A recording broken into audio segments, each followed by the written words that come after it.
নমস্কার, আমি শাওলি। আজকে সঙ্গে শাওলিতে একসাথে একজন নয়, দুজনকে আমি আড্ডা দিতে পেয়েছি।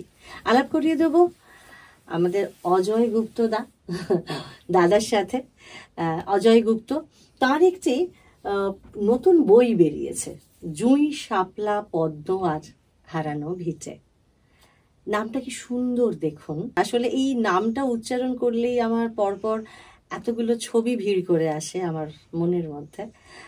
সেই জন্য একটু কথা হারিয়ে ফেলছিলাম, কিন্তু না, কথা হারালে আজকে চলবে না, কারণ আড্ডাটা আজকে আমাদের সবাইকে মুখ দিয়ে দিতেই হবে। বারবার স্মৃতিতে ভেসে গেলে আমরা কথা বলবো কি করে, তাই না? আর এই বইটা যে প্রকাশনা সংস্থা বের করেছেন তিনি হলেন অপূর্ব গঙ্গোপাধ্যায়। তিনিও আমাদের মধ্যে আছেন। অপূর্বদার পাবলিকেশন আপনারা অনেকেই জানেন, নাম বলার কিছু নেই, তবু বলে দিই, সৌমিত্রা প্রকাশনী। সৌমিত্রা প্রকাশনী থেকেই এই বইটা যে বেরিয়েছে, অপূর্বদাও একটা লেগেসি নিয়ে চলেছেন।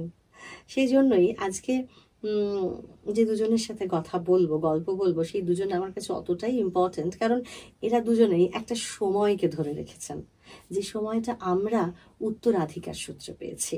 হ্যাঁ, সব সময় কি আর উত্তরাধিকার রক্তই কথা বলে না।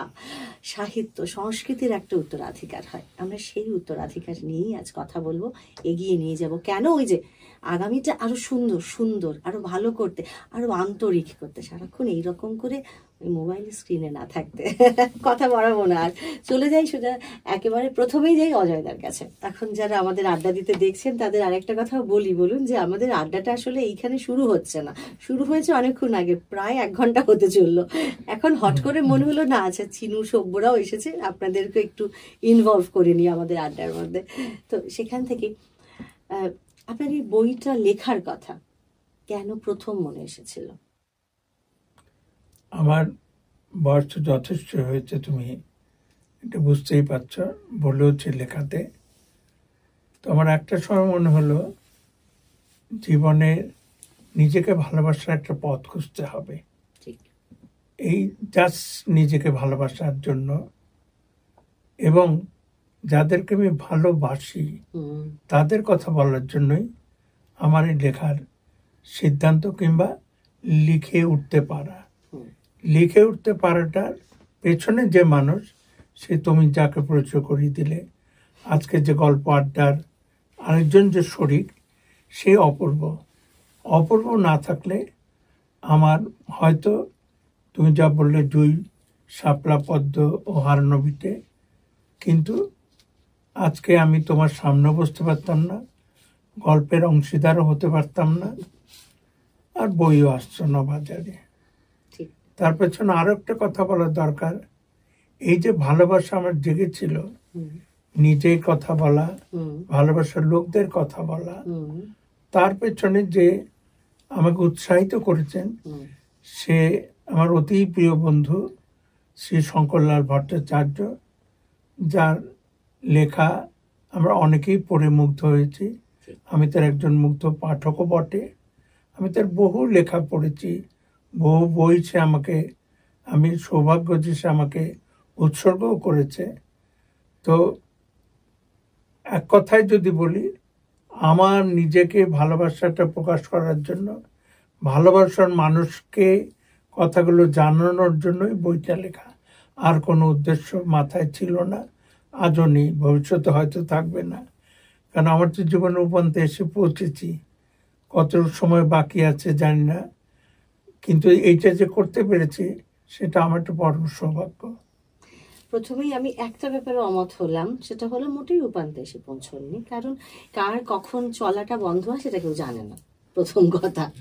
আর আজকাল তো কত লোকে 110 বছর অবধি বাঁচছে, এটা কোনো ব্যাপার নয়। তবে হ্যাঁ, এটা ঠিক যে আপনি যে ভালোবাসার মানুষদের কথা তুলে ধরেছেন, সেটা আপনারা একদম ছোটবেলা থেকে তুলে ধরেছেন। অনেকটাই।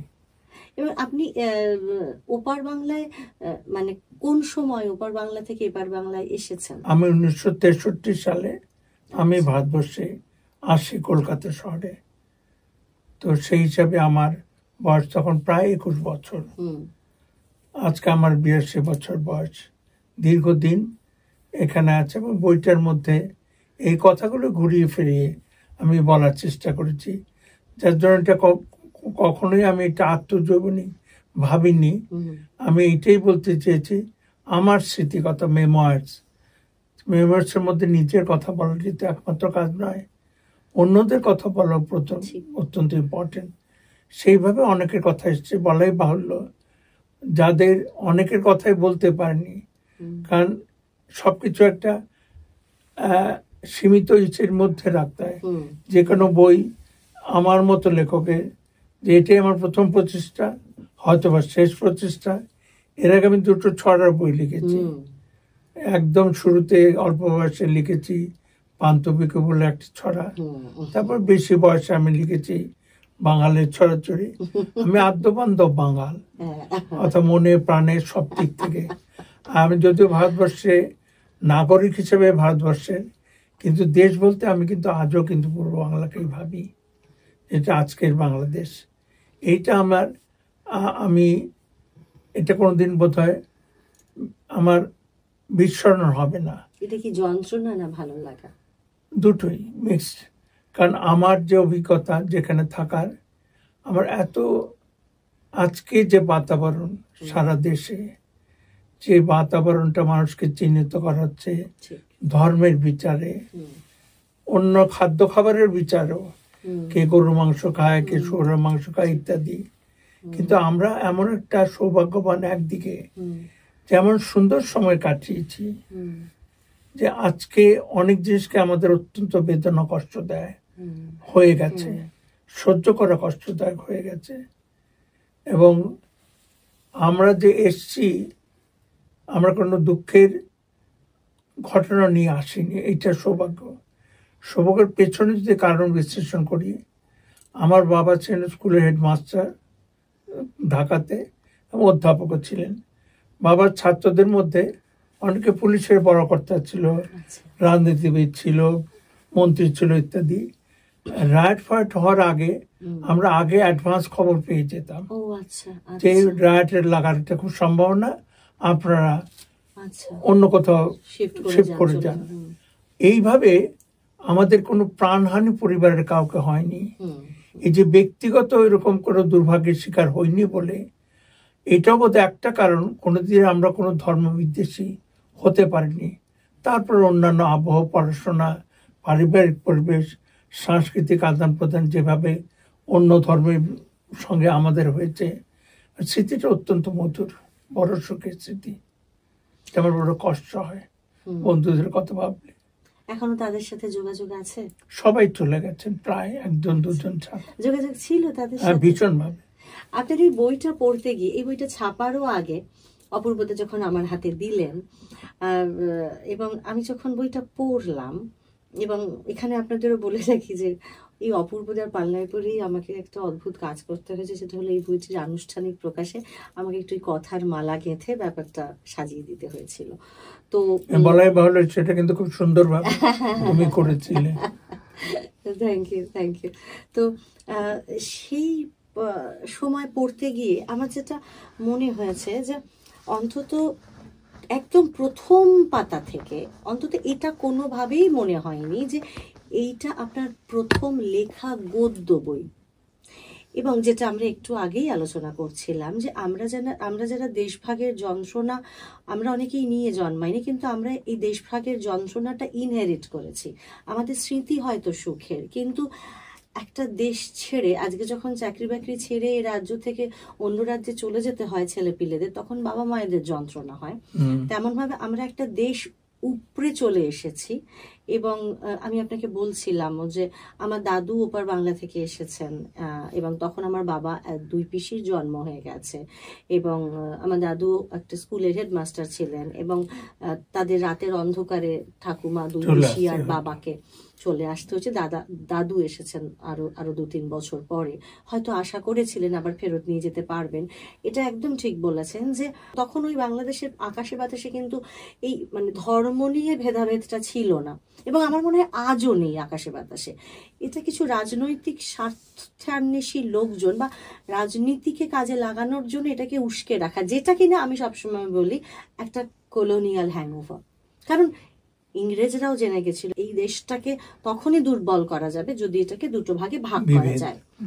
কিন্তু আপনার গোটা বইতে আমরা কোথাও কোনো রকম ভাবে এই সময় এই যন্ত্রণা কিচ্ছু পাইনি, শুধু এক রাশ আনন্দ, এক রাশ ছোটবেলা আর এক রাশ। কারণ আমি আপনাদেরও বলছি যে আমি যখন এই লাইনটা পড়ি যে পাড়ায় তো এবারও দুর্গাপুজো হবে, অনিমেষ দা নাচবেন ধুনুচি নাচ, শ্যামদার দাদা, বোরহান ভাই, সিরাজ ভাই, মেহের আপা, জিনাত আপা আর অন্য সব ভাই আপারা দু একদিনের মধ্যেই জানবে অজয় চলে গেছে। কালীপদ হরিপদও বলছিল একবার যে ওরাও চলে যাবে। অনিমেষদা, চিত্তদা, শঙ্কর ওরাও এখনো চলে যাওয়ার কথা ভাবছে না। এই যে প্রথমত বোরহান ভাই, সিরাজ ভাই, মেহের আপা, জিনাত, কালীপদ, হরিপদ, শঙ্কর, চিত্তদা সব নামগুলো ছাপার হরফে পরপর পরপর একভাবে এসেছে। এই যে আমরা জানি যে আকাশে বাতাসে কখনোই ধর্মের বিদ্বেষ ছিল না, কিন্তু এটা রাজনৈতিক স্বার্থেই বারবার এটা হয়ে এসেছে। কিন্তু আপনার গল্পতে, আপনার, আমি গল্পই বলছি, কিন্তু কোথাও সেটা কোনোভাবে রাজনৈতিক বিদ্বেষের ছবি পাই না। কিন্তু আপনি যখন ছেড়ে আসেন তখন তো দেশভাগ হয়েছিল রাজনৈতিক কারণে। একদম। তাহলে সেটাকে আপনি ওভারকাম করলেন, সেটা কি এড়িয়ে গেলেন কেন? একদম এড়াইনি, সচেতন ভাবে একদম এড়াইনি। এইটি আমার জীবন ছিল। এর বাইরে মানে সিরাজের পাশে কালীপদ স্বাভাবিক, মেয়ের আপার পাশে মমতা স্বাভাবিক, অর্থাৎ এর বাইরে যে আলাদা একটা জগৎ আছে এইটা চিনিনি। ওই আজকে যে জগৎটা দেখছি এটা বরঞ্চ আমার অজানা।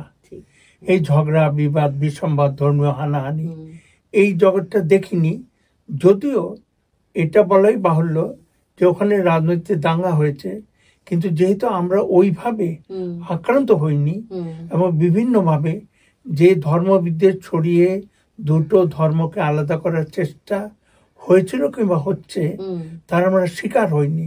সেক্ষেত্রে সৌভাগ্যবান বাবার যোগাযোগে মানে আমরা একটা তার কাছ থেকে পেয়েছি সহনশীলতা, বাবার কাছে আমার একটা শিক্ষা পেয়েছি, সেখানে সব ধর্মকে ভালোবাসার কথা শিখেছি। আমরা আলাদা করে ভাবতে শিখিনি। বুঝতে পেরেছি। মানে আপনি বলছেন যে আমি যে এই যে পড়ার সময় এটা আমার নজরে এসেছে যে একসাথে এই যে বললেন আপনি মেহের আপার নাম, মমতার নাম এসেছে, আবার বোরেহান ভাই এর সাথে জগদীশ, ওদের কালীপদ ওদের নামও এসেছে। এটা আমাদের আলাদা করে চোখে পড়েছে, কিন্তু আপনি বলছেন এটাই তো স্বাভাবিক, এটাই তো হওয়ার কথা, এটাই তো জীবন। আর এই এবার একদম এখান থেকেই আসছি আমি অপূর্বদার কাছে। অজয়দা এর আগে কখনো বই লেখেননি, আমি একদম বইয়ের কথা বলছি, এবং এমন একটা কথা লিখলেন, এমন একটা জীবনের কথা লিখলেন যেখানে আজকের দিনে টিআরপি হওয়ার মতো কোনো উস্কানিমূলক, কোনো প্ররোচনামূলক কোনো কথা নেই। আপনার তো এ বই মানে বিতর্ক সৃষ্টি করবে না, আজকের দিনে খবরে আসবে না, তাহলে আপনি এই বই ছাপালেন কেন? আমি যখন গত বছর মার্চ মাসে এই বইটা যতটা উনি লিখতে পেরেছিলেন, সেই মানে বইয়ের প্রায় 40-50 ভাগ, সেই স্ক্রিপ্টটা যখন দেখলাম লেখাটা, তখন আমার মনে হলো যে এটা শুধু একা ওনার কথা নয়, এটা হচ্ছে বহু মানুষের কথা। এবার আমার জন্মের অনেক আগে দেশভাগ হয়ে গেছে, আমিও দেশভাগ দেখিনি, কিন্তু দেশভাগের যে যন্ত্রণা সেটা আমি উপলব্ধি করেছি বা জেনেছি আমার বহু নিজের মানুষের কাছ থেকে। এছাড়া আমরা অনেক সাহিত্য, সিনেমা এগুলোতেও আমরা পড়েছি, ফলে সেটা জানা ছিল। আর এই যে কথাটা তুমি মানে এখন বললে, একটু আগে উনি বললেন যে রাজনৈতিক উদ্দেশ্যে ধর্মীয় ভেদাভেদ ইত্যাদি, এটা কিন্তু যখন আমি পড়তে শুরু করেছিলাম আমার মনে কিন্তু এটা স্ট্রাইক করেছিল যে এই কারণেই বইটা কি শেষ পর্যন্ত করতে পারবো কি করতে পারবো না। তারপরে যখন সত্যি সত্যি মানে পড়া হয়ে গেল, তখন দেখলাম যে এটা তো খুব একটা সাংঘাতিক ব্যাপার, যেই ব্যাপারটা বইয়ের মধ্যেই নেই। এবার আমরা আমাদের প্রকাশনা থেকে যখন কোনো বই করি তখন ঠিক বইটা আমাকে বাড়ি গাড়ি করতে সাহায্য করবে কিনা এটা ভাবি না, মূলত আমার কাছে সবসময় লেখাটাই বিবেচ্য, সাহিত্যিক মূল্য থাকে। সাহিত্য মূল্য থাকে বা জীবন মূল্য যেন তার মধ্যে আচ্ছা, থাকে। জীবন, ঠিক। যারা পড়বেন হয়তো এই বইয়ের বাণিজ্যিক মানে সাফল্য সেরকম নাও হতে পারে, তাও আমার এটা বলতে ভালো লাগছে যে এটা কলকাতা বইমেলায় মানে জানুয়ারি মাসের মাঝামাঝি বা শেষ দিকে প্রকাশিত হয়েছিল। কিন্তু এর মধ্যেও খুব খারাপ যে রেসপন্স পাচ্ছি তা নয়, সেটা মানে যথেষ্ট ভালো। এবং তারপর আনুষ্ঠানিক পরিবেশন আমরা করলাম গত 9ই মার্চ। ওই জন্য এদিনের প্রকাশনা কথাটা বলিনি, পরিবেশন বলেছি। তাতেও যে রেসপন্স পেয়েছি সেটা ভালো, তুমি তো নিজেই তার সাক্ষী। তা এটাই মনে হয়েছে যে মানে আর কি লেখাটা ওনার হতে পারে, ওনার নামটা থাকছে অজয় গুপ্ত, কিন্তু উনি কিন্তু একই সঙ্গে বহু মানুষের কথা, প্রজন্মের কথা এবং সেই সমাজের কথা উনি বলেছেন, যেটা এখনকার সমাজে বা এখনকার প্রজন্মের কাছে অবশ্যই জানা দরকার। এই ব্যাপারটা আমাকে খুব মানে টেনেছে। মানে দেশভাগ যন্ত্রণা বলতে যেটা আমাদের কথায় কথায় ঘুরে একটা সময় আমাদের ছোটবেলায় শুনেছি যে ঋত্বিক ঘটককে নিয়ে বলা হতো যে ঋত্বিক ঘটক তো শুধু মানে কাঁটাতারের যন্ত্রণার কথা বলতে বলতেই ওর জীবন চলে গেল, তো শেষ পর্যন্ত পাগল হয়ে গেলেন, একটা সময় গিয়ে পাগল হয়ে গেলেন। মানে ভেতরে কতটা যন্ত্রণা থাকলে ওইভাবে ওরকম ভাবে অত ছটফটানি নিয়ে লোকেরা শিল্পের মধ্যে ঝাঁপ দেয় সেটা বুঝতে পারি। কিন্তু একই জায়গা থেকে আজকে ঋত্বিক ঘটক বলে তার যন্ত্রণা কম হবে বা তার যন্ত্রণা বেশি হবে, আর আপনি আজকে অজয় গুপ্ত বলে আপনার যন্ত্রণা কম হবে, এটা তো নয়। মানুষ তিনিও, মানুষ আপনিও। কিন্তু ঋত্বিক ঘটকের সঙ্গে আমি তুলনা করছি এই জায়গা থেকে যে ঋত্বিক ঘটক যে যন্ত্রণার কথা বলেছেন, যে ছটফটানি থেকে শিল্প করেছেন, আপনিও ওই যন্ত্রণা, ওই ছটফটানি থেকেই জুই, শাপলা, পদ্ম আর হারানো ফিতে আলাদা করে রেখেছেন। কিন্তু অদ্ভুতভাবে আপনার পুরো বইটা, আমি ছবিই বলি কারণ বইটার পাতায় পাতায় প্রচুর ছবি উঠে এসেছে। আপনি হয়তো এটা আপনার প্রথম লেখা এবং আপনার হতে পারে আরেকটা, আপনার কোনো চিন্তা ছিল না ব্যাকে যে আমাকে কে কি বলবে, কারণ আপনি জীবন অনেকটা দেখে এসেছেন।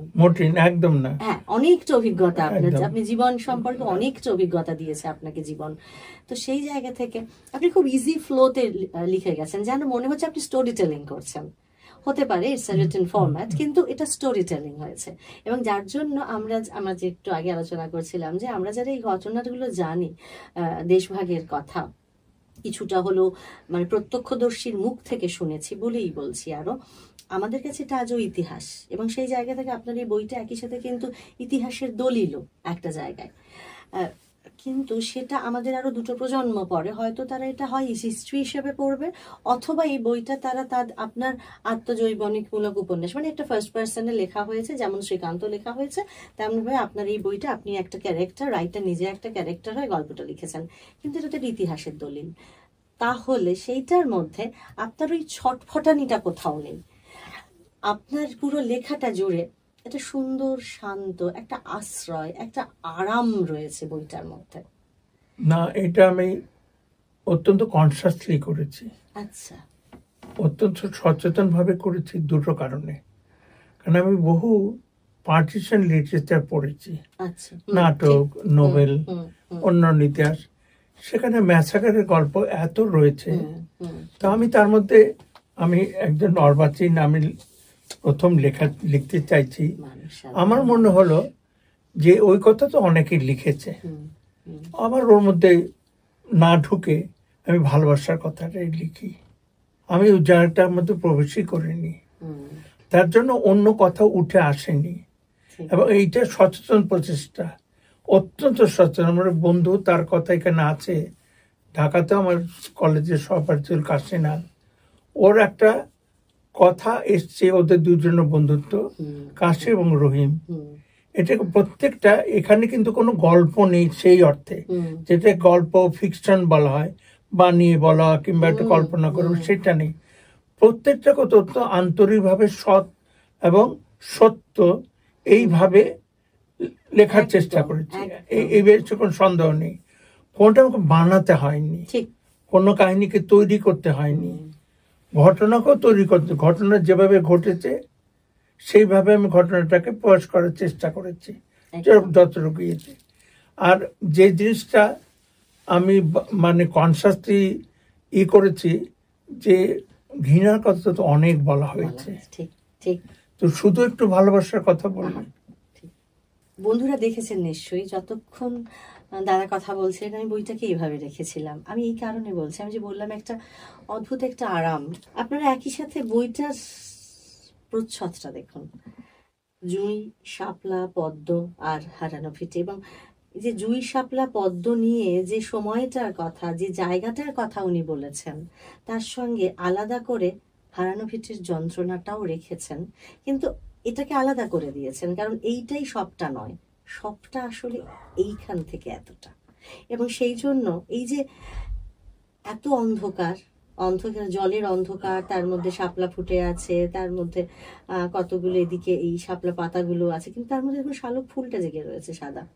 এই যে শাপলার যে ফুলটা হয়, শালুক ফুল যেটাকে আমরা বলি, এবং যেটা এখন আরো বেশি স্পষ্ট হলো যে এই সাদার যে ভালোবাসাটুকু, টাচটা, আরামটা, এইটাই লেখক অজয় গুপ্ত বলতে চেয়েছেন। এবং প্রকাশক হিসেবে আমি বলছি একটা কথা, যে এই বইয়ের প্রচ্ছদটা করতে গিয়ে আমাকে কিন্তু খুব বেগ পেতে হয়েছে। কি করবেন? হ্যাঁ, কি করব, এবং উনিও তার সাক্ষী। প্রচ্ছদ কে করেছেন? হ্যাঁ, প্রচ্ছদ করেছেন শান্তিনিকেতনের সমীরণ নন্দী। আচ্ছা। কিন্তু তার আগে আমি নাম বলতে চাই না, মানে বিখ্যাত বিখ্যাত শিল্পী যারা কিন্তু এই বইয়ের প্রচ্ছদের বিভিন্ন ডেমো পাঠিয়েছেন, এবং আমরা প্রত্যেককে তার চাহিদা মতো বা তার যোগ্য পারিশ্রমিক দিয়েছি। এবং এই পারিশ্রমিক, যেটা আমাদের করতে আদৌ কোনো কাজে লাগলো না, এর পরিমাণও কিন্তু প্রায় 20 থেকে 25,000 টাকা। যথেষ্ট। আজকে কিন্তু শুধুমাত্র ভালো প্রচ্ছদটুকু নেব বলে বারবার কিন্তু এটা করতে হয়েছে। এবং জুঁই, শাপলা, পদ্ম 3টে দেশের জাতীয় ফুল, নাম পাকিস্তানের জুঁই, বাংলাদেশের শাপলা, ভারতের পদ্ম, তাই তো? তা এই নামটা নেওয়া এবং এই ঠিক এই ভাবটাকে ফোটানো, এটার জন্য কিন্তু আমাদের মানে প্রচ্ছদের জন্যই কিন্তু সাংঘাতিক। এবং পুজো টুজোর সময় থেকে অনেক দিন আমার বেশ মানে নষ্ট হয়েছে, বা চিন্তার মধ্যে দিয়ে নষ্ট হয়েছে যে আলটিমেট প্রচ্ছদটা কি হবে। শেষ পর্যন্ত অসাধারণ হয়েছে। এটা নাড় করিয়ে। নামটা কে লিখেছেন? নামটা লিখেছেন অসাধারণ। আমি এই বইটা হাতে পেয়ে এত সুন্দর আসলে এই কারণে এটা বললাম, আপনারা এই দেখতেই পাচ্ছেন সৌমিত্রা প্রকাশনীর লোগো। আমি এই কারণেই এটা বললাম যে, আচ্ছা বলে দিই, বইটার দাম মাত্র 350 টাকা। 350 টাকায় আজকাল কি মানে আমাদের হাটে মাঠে ঘাটে খরচা হয়ে যায়। হ্যাঁ, তো এই বইটা আপনারা যে কোনো ভাবে পেতে পারেন।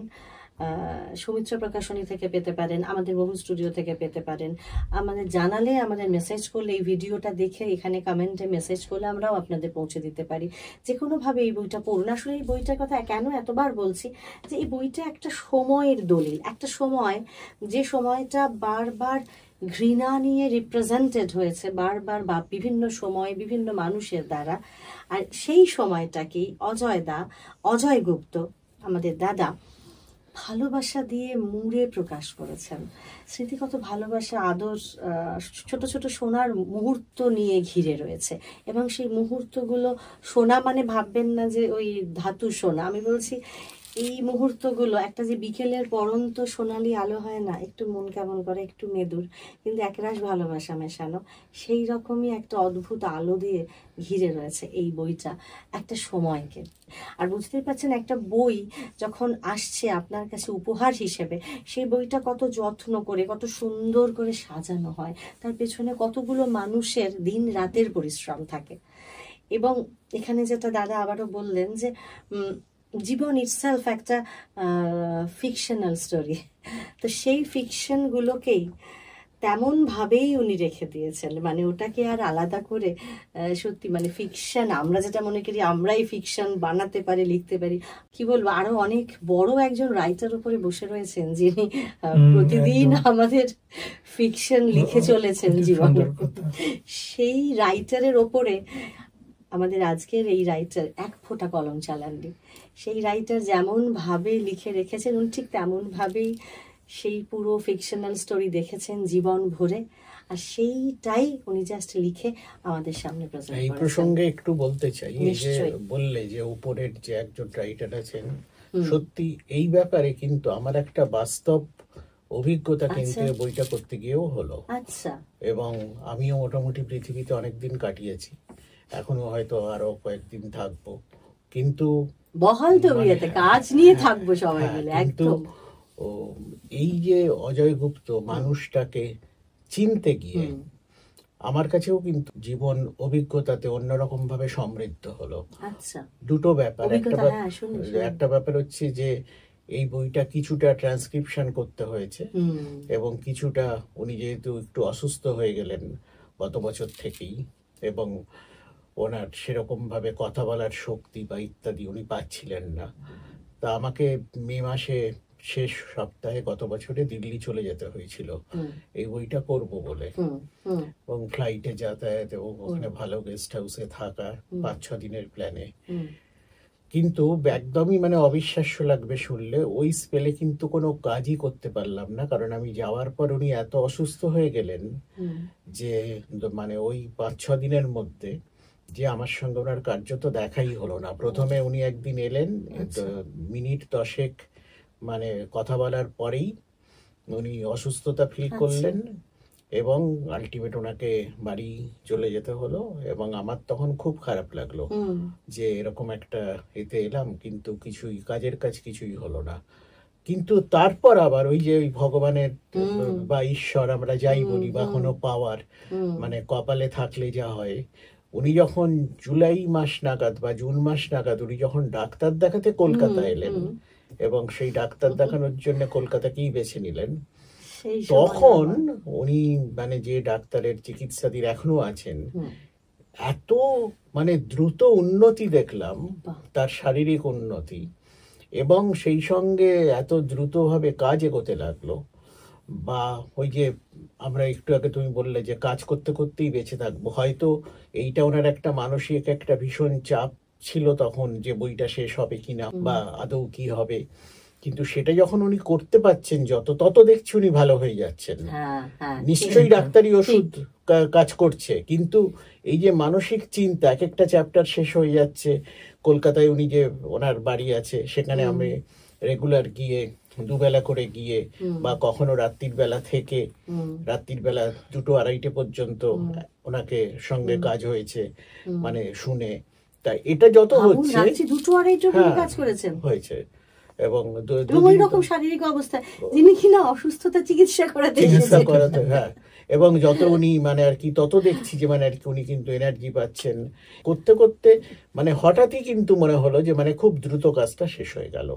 এই সব ব্যাপারটাই মানে একটা মানে বাহ্যিক একটা শক্তি না থাকলে হয়তো হয় না। এবং উনি অসুস্থ হয়ে পড়েছিলেন যখন, তখন হয়তো ওনার মনে হচ্ছিল যে হ্যাঁ একজন এসছেন, কিন্তু আমি আদৌ কি শেষ করতে পারবো ইত্যাদি ব্যাপার।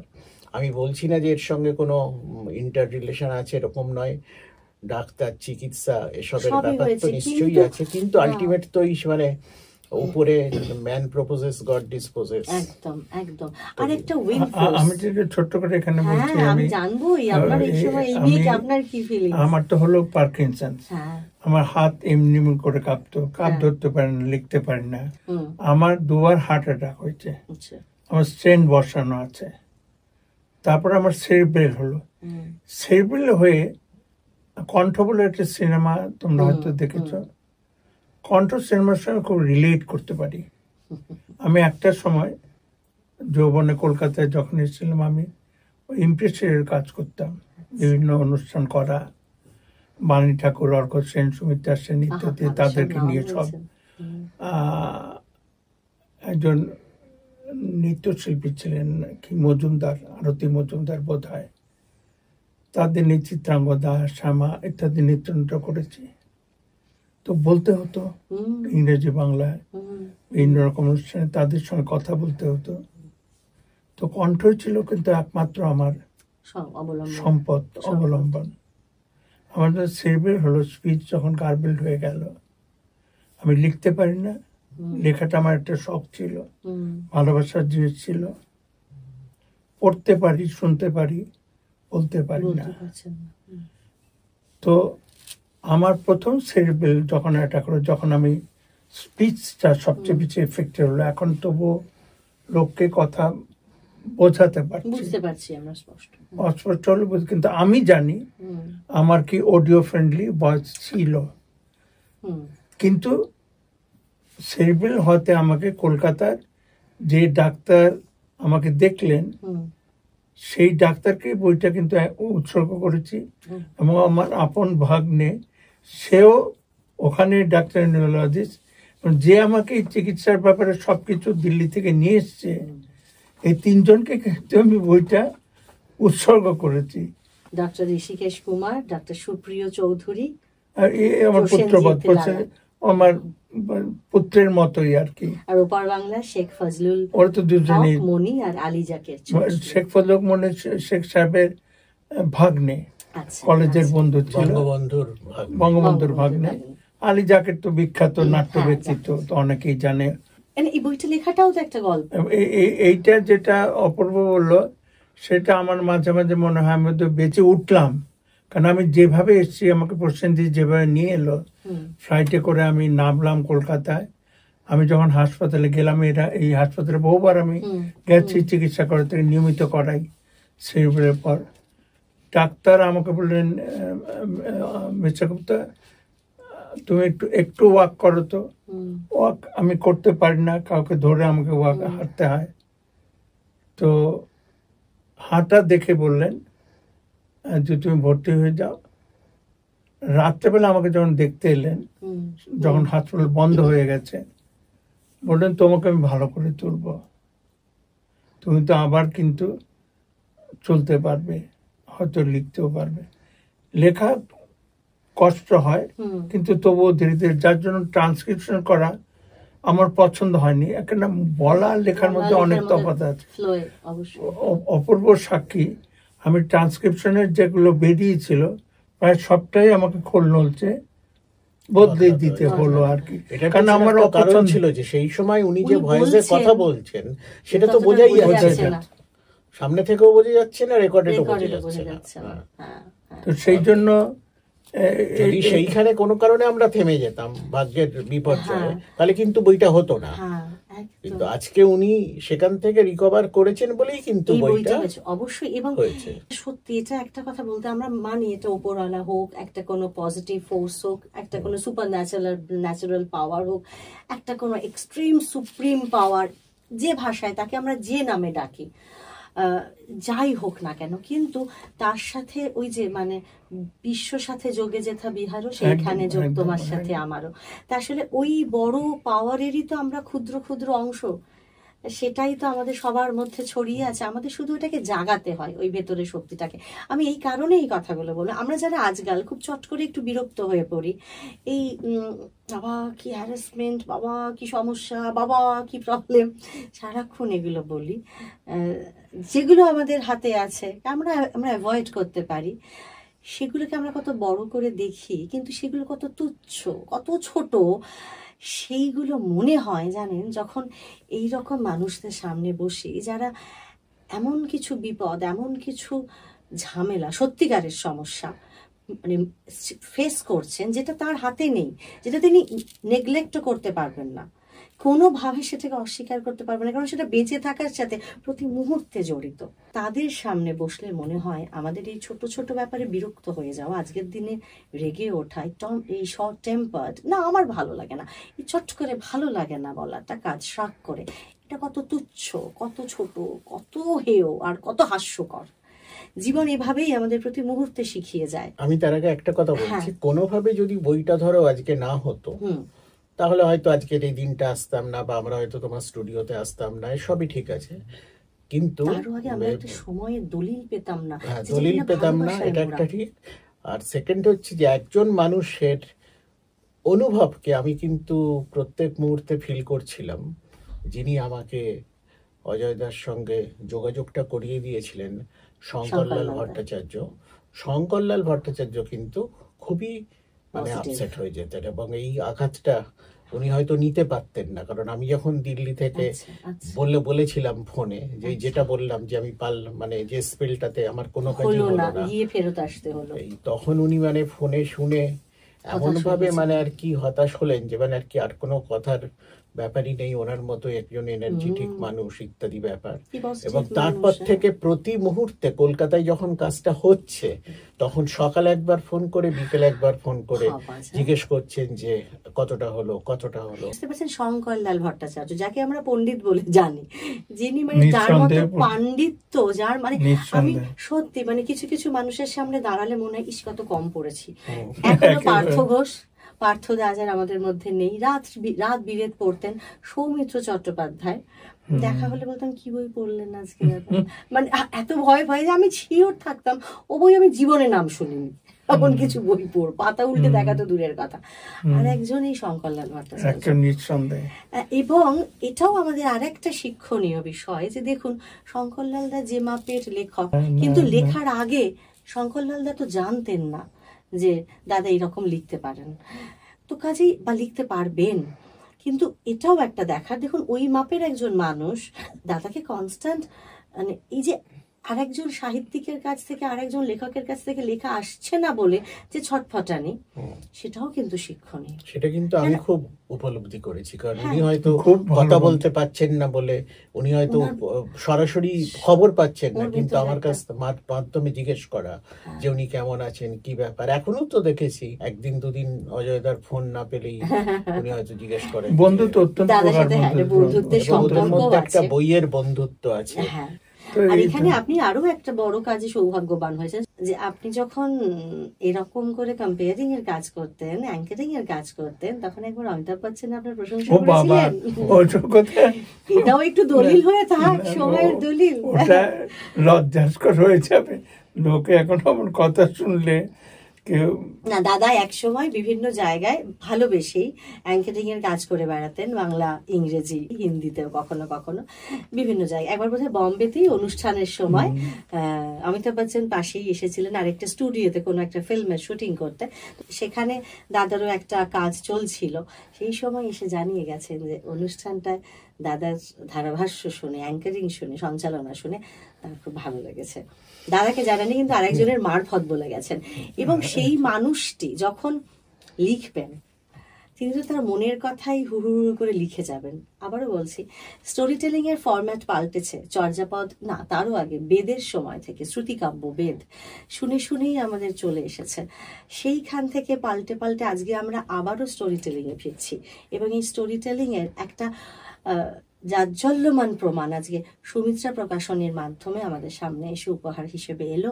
সেটা হলো জুঁই শাপলা পদ্ম আর হারানো ভিটে, অজয় গুপ্তর লেখা বই। আপনারা যে কোনো জায়গায় সুমিত্রা প্রকাশনীর ফেসবুক পেজ, ওদের ইউটিউব চ্যানেল সুমিত্রা প্রকাশনী নামেই আছে, দেখলে ওখানে কমেন্ট করলেও পেয়ে যাবেন। এবং আমাদের এই শো এর তলায় কমেন্ট করলেও পেয়ে যাবেন, যোগাযোগ করতে পারেন। আমাদের প্যাস্টেল এন্টারটেইনমেন্টের ফোন নাম্বারও আছে, আপনারা সবাই জানেন, আমারই ফোন নাম্বার ওটা। তো আমাকে জানালেও আপনারা বই পেয়ে যাবেন। কারণ আমরা চাই এই যে একটা ইতিহাসের দলিল, এত সহজ সুন্দর ভাষায় লেখা একটা বই এবং স্টোরি টেলিং ফরম্যাট, এবং আপনারা দেখতে পাবেন কি বড় বড় হরফে সুন্দর করে ছাপানো বই। এবং এখানে দাদার কত সুন্দর সুন্দর প্রথম দিকে ছবিও আছে, ছবিতে ছড়াছড়ি গেছে এই বইয়ের প্রত্যেকটা পাতা। এবং এখানে বারবার একটাই জিনিস উদযাপিত হয়েছে, সেটা হলো জীবন সুন্দর, মধুময় পৃথিবীর ধুলি। এই মধুময় পৃথিবীর ধুলি উদযাপিত হোক, আমাদের মধ্যে আরো এই ভালোবাসা ছড়িয়ে পড়ুক, দেশভাগের যন্ত্রণাকে আমরা ওভারকাম করে আমরা পেরিয়ে গিয়ে আজকে সেই অতীতের স্মৃতি ভালোবাসা দিয়ে ঘিরে রাখি আমাদের মনের মধ্যে। আমরা কাঁটা তারের যন্ত্রণা নয়, কাঁটা তারের ওপারের সবুজ পৃথিবীটা আজকে অপূর্বদা আর অজয়দা মিলে আমাদের উপহার দিয়েছেন। সেটার জন্য আবারও আপনাদের, আমাদের আপামোর পাঠককুলের তরফ থেকে অনেক অনেক ধন্যবাদ, অনেক কৃতজ্ঞতা। ভালো থাকুন। আর অজয়দা, আপনি বই লিখুন, আরো লিখুন। আমরা আপনার নেক্সট লেখা কবে পাচ্ছি সেইটা আমি আজকে এই মুহূর্তে একটু ডকুমেন্টেড করে রাখতে চাই, যাতে অপূর্বদা বলুন আপনি পরে ওনাকে একটু থ্রেট করতে পারি, দাদা আপনি কিন্তু এটা বলেছিলেন। না, এই সুযোগ তো আমরা হারাবো না। আমরা পরের বই কবে পাচ্ছি? খুব কঠিন প্রশ্ন, উত্তরও প্রচন্ড কঠিন, কারণ লেখার ক্ষমতা প্রায় পারি না। কোনো অসুবিধা নেই, আমরা সবাই না, মিলে আছি, কিন্তু অপূর্বদা আছে। আমার সেই ক্ষমতা নেই মুখে বলে অনেক কিছু প্রকাশ করা। যার জন্য ট্রান্সক্রিপশন যা আমার যা অপছন্দ হয়েছে, নতুন করে লিখেছি, তার মূল কারণ হচ্ছে কারণ আমি আমার ক্ষমতার সীমাবদ্ধতার অত্যন্ত সচেতন। আমি যে কি পারি না সে সবচেয়ে, আর আমি যে কিছুই পারি না সেটা আমি সবচেয়ে আগে জানি যে আমি কিচ্ছু পারি না। আপনি একটা জিনিস খুব ভালো পারেন, সেটা হলো আপনি সহজভাবে জীবনের গল্প বলতে পারেন। দাদার নানান রকম না পারাকে দাদা হারিয়ে এর আগেও লিখেছেন, আমাদের এই একটা সুন্দর বই উপহার দিয়েছেন। আমরা আশায় থাকবো অপূর্বদা আর অজয়দা মিলে আমাদের জন্য আবারও একটা বই, আবারও একটা সুন্দর স্টোরি টেলিং, অন্য কোনো ফরম্যাটেই হতে পারে, সেটা কেউ কিছু জানে না, উপরওয়ালা। নিশ্চয়ই হবে। আপনারা ভালো থাকুন, এরকম ভাবে পজিটিভ থাকুন, আমাদের গল্প শুনতে থাকুন। আর কি বলবো, আপনাদেরও গল্প আমাদেরকে জানান, আমরা আপনাদের সাথে গল্প দিই, আরো অনেক মানুষের কাছে আপনার গল্প পৌঁছে দিই। ভালো থাকুন, খুব খুব ভালো থাকুন, পজিটিভ শক্তিতে থাকুন। আজকে সঙ্গে সঙ্গে এখানেই শেষ করলাম।